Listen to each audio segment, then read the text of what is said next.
And what we like to say is we fail forward, right? We learn from our mistakes, we learn and do iterations. And so we often think that, engineers and scientists are just these really smart, wicked, successful people all the time, right? But we don't always see the challenges and how they overcame those. So we want to hear a little bit about some successes, but also some challenges that you may have experienced throughout your lifetime. Probably one of my best was actually it was the picture you have there. This is a satellite program I was on. We had built the system together, moved forward, and we discovered a major flaw in the design after it was built. Basically, it was on a rocket that would spin.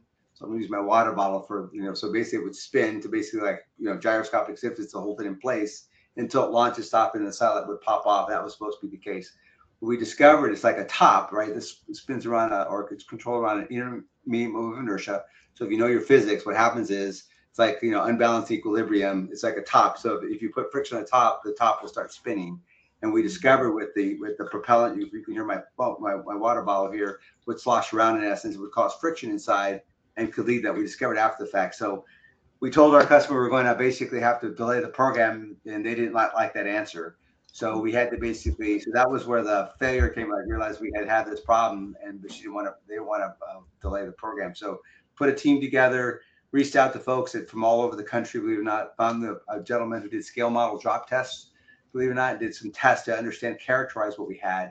Once we figured out, we were able to come up with a solution that allowed us to basically change really how much we filled the propellant so it wouldn't move around so much, and then be able to launch without having to delay the program anymore. So with no real physical change other than just the how hot we basically kept the warm we kept the propellant so it would fill as much as possible so it wouldn't move, and it worked. But when this thing actually worked, it was like the longest 7 minutes of my career. So we went from a failure of, basically, oops, we discovered and delayed the program to figuring out overcoming the challenge and successfully launching the satellite and was deployed. That's great.